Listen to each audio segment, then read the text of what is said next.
from the way, so they'll no longer stray away from the life that we once shared. Hello, my name is Jean Ross, and I'm part of the Not Another Drop organisation. I got involved in the organisation not so long ago, around about 2006, and even more so during that year, mainly because of the fact that my son died, and deep inside I felt very ill, very kind of dead. And I thought by doing the work that we do in Not Another Drop, and by saving children's lives and helping them to be all that they can be, was going to make me come alive again, and that's why I'm here.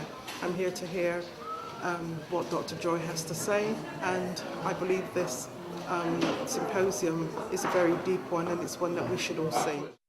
My name is Patrick Jacobs. I'm the chairman of Not Another Drop.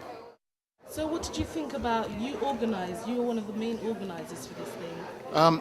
I thought it was 100% successful. I'm so happy. From the professionals' day to the public day, there's been no difference. It's been intense. Dr. Joy spoke passionately, and she spoke from the heart, and she educated the people. It wasn't a blame culture day. It was about informing. It's about thinking. It's about opening up, and actually looking at ourselves as a community. Who's damaged? Who's not damaged? Two sets of damaged people working with each other, and people in the room were so respectful, and so focused, and so. It was just so unusual for me to see a lot of black people, my people, sitting and listening and behaving in a professional manner. It was fantastic. I'm really pleased. It's impossible to separate ourselves from a very intense and violent and horrific history, if you will. I think that what we're looking at, though, is an adjustment not only in terms of being a marginalized population of people, youth of African descent, but also looking at a society that has become embroiled in a materialistic measurement of one's worth.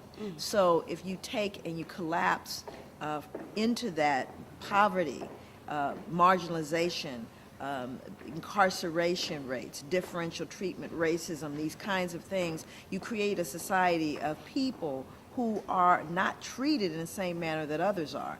And given that, I mean, this is not something that's debatable, this is real, then you say, okay, so how can I, as a human being, our young people are asking, have value? Yeah. Well, the television and the media says you are what you have, right? So we're constantly seeing lifestyles of the rich and famous. We're looking at cribs and cars and all of this vulgar opulence. Yes. And these young people who, one, feel unaccepted and unloved in the society are trying to find a place to be somebody. And in doing so, they are saying, well, what are my best options to do that?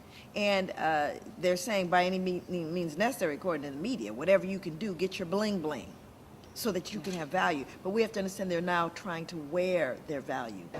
Hi, I'm Loretta Scott, and I'm a Senior Community Safety Officer for responsibility for gun and gang crime in Brent. What's been happening?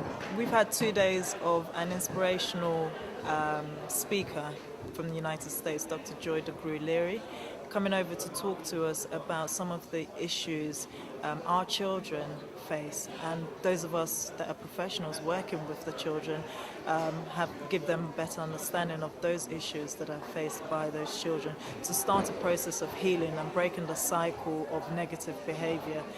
The 2 days have been very inspirational. We've had police officers from Operation Trident, which is the Metropolitan Police Service Black on Black Violence, come here and actually go away saying that the next time they go to meet a black person, be it victim or perpetrator, they will think twice on how they approach them. You know, for me, that's a start. You know, these 2 days have not been about excuses. It's not been about justifying behaviors. What it's been about is education of those professionals who are working with or dealing with our children. It does help you question everything you've learned as it relates to what is covered in the book, what you've come to believe, why you've come to believe it, and should you continue to hold on to it. We've got to do that personal assessment, because unlike other people, we cannot swallow whole what's been called cultural, because there is so much poison in the cookie.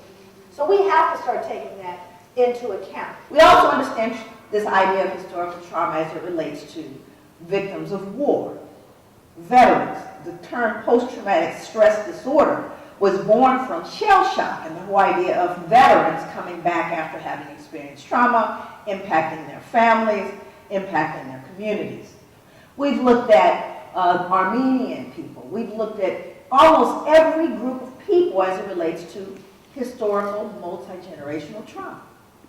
So the question became for me as a social scientist, why do we get the pushback when we talk about slavery? Why does it create such a visceral response in people? Why is it so difficult for us to wrap our heads around that one? And that is where I guess the foundation of my work is to look at, first of all, the response to the work itself, which is an indicator of the problem. So what is it that causes people the visceral response around slavery? Well, when you uncover slavery, you pull the sheets off of everybody. And when you start pulling the sheets off of everybody, that gets uncomfortable. I think it's very informative. It's really strange because at the moment I struggle to, I should be really angry, but at the moment I'm somewhat anaesthetised by the whole thing. Hi, I'm Valerie Jones, Head of Community Safety, Brent Council. And I wasn't planning to come back, but I actually came back today because I felt I had to, and I thought it was so striking. Yeah. So and I think it did have an impact on people yesterday. It made them think about the practice. I mean, a lot of us will buy the books from America, or I know many people who go to America to access that information and get, you know, you can study and do your PhD in this stuff in America. Over here, you can buy the books and it's in small discussion groups. So having somebody come over here and just eloquently sort of relay it is what we need to really hear. So, yeah. I mean, she talked yesterday for 2 hours, solid. Racial socialization, cultural preparation for the future. That means don't send your children out into the world saying we are the world. Not if they're black. You don't send black children out and go, we are the world. You send them out and say, yeah, baby, you can be anything you want to be, but if you run up on a damn fool, here's what you do. Because they will. We know that there's a world that's hostile towards them. I tell my sons how to survive police interaction. We have a protocol. Because we know they're treated differently. You can believe we in the world if you want to. My son-in-law, whenever he stopped by the police, there's a protocol. He calls my daughter or gets one of us on the phone, cell phone, leaves it open. Police officer walks up, puts both hands outside the window. Police officer comes over and says, can I see your ID and your license? I am reaching for my license. My wallet is behind my seat. I am now going to reach for my wallet. I mean, seriously, the police officers are like, but this is protocol our family follows because too many of us have died reaching for their wallet. Okay? So what I'm saying is racial socialization. We teach our children how to survive that, and we tell them, you're not a descendant of slaves.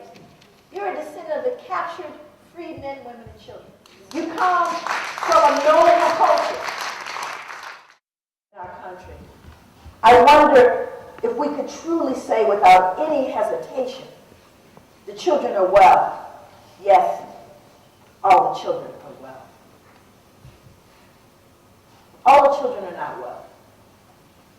And I know that there are those of you in the audience that know that all too well, that have suffered the loss of your children, that have suffered the loss of a brilliant and important part of your community's future. Our future as a humanity lies in the children. And our children are not well. It is the first sign of the destruction of a civilization, of a culture, is the decline of its children. And double check it. But Gilligan's book is called Violence. It is one of the best books I've ever read. This is a psychiatrist, white psychiatrist, who worked in prisons for 25 years. And his assessment is the anger is a reflection of shame. That it is completely melded with shame. Completely. And as I looked at it, like that little boy who was trying to get away from the shame is why he was pushing that big book. He felt shame. Now, here's what they did discover impacted the aggression. They sent in the counselor to put his arm around the little boy. And they had no idea in the beginning that they could reduce it by touching. Our boys need to be touched. They've become the untouchables in our society. But he said the mere fact of literally putting an arm around them, they melted in their arms. Big boys, little boys, they melted. Touch